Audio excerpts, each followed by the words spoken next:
Isang oil company ang naghahanap ng langis sa isang bahagi ng South Sulu Sea. Ito po ay para makumpirma kung meron ang langis sa bahaging yon ng karagatan.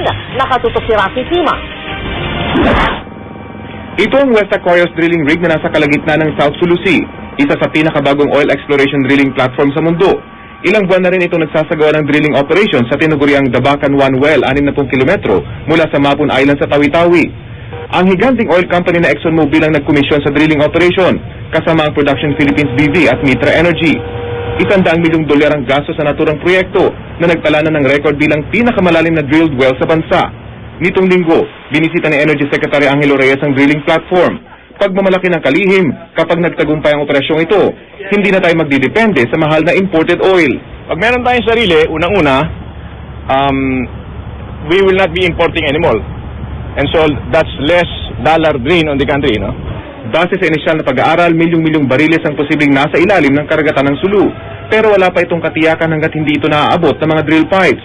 Sa laki ng operasyon, hindi naman daw natatakot ang ExxonMobil sa sitwasyong politikal at seguridad sa bansa. No, we're not worried about the changing of the government. The Philippine government honors its obligations. The issue of security, is it a big issue for you?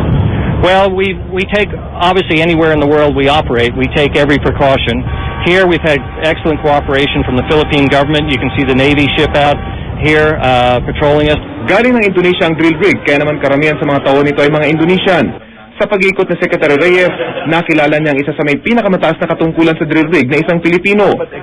Ang assistant driller na si Mang Nonito. Very rewarding itong trabaho ito para sa'yo? Siyempre po. Bakit po? Kasi malaking sahod. Tapos napag-aaral ko yung mga anak ko sa magandang school, you know. Tapos nakapag-save pa. Bagamat nasa teritoryo ng Pilipinas, mas malapit pa sa Sandakan, Malaysia ang drilling platform. Dahil sa Sandakan ng support base ng operasyon, may sariling customs officer, immigration officer at quarantine officer ang drill rig. Sakripisyo nila ang madestino dito. Hindi ba nakakalungkot dito sa rig? Medyo malungkot. Kaya yung one day dito, equivalent na siguro ng 1 month. Wala kami nakikita, puro tubig lang. Tumanggi mo nang sabihin ng ExxonMobil kung ano ang resulta ng kanilang patapos ng drilling operation. Pero kung indikasyon ng planong pagsasagawa ng pangalawang drilling operation, mukhang malaki umanong posibilidad na may langis nga sa bahaging ito ng bansa. Pero taon pa umanong bibilangin kung may sapat na langis para simulan ang isang commercial operation. Rafi Tima, Nakatutok, 24 Oras.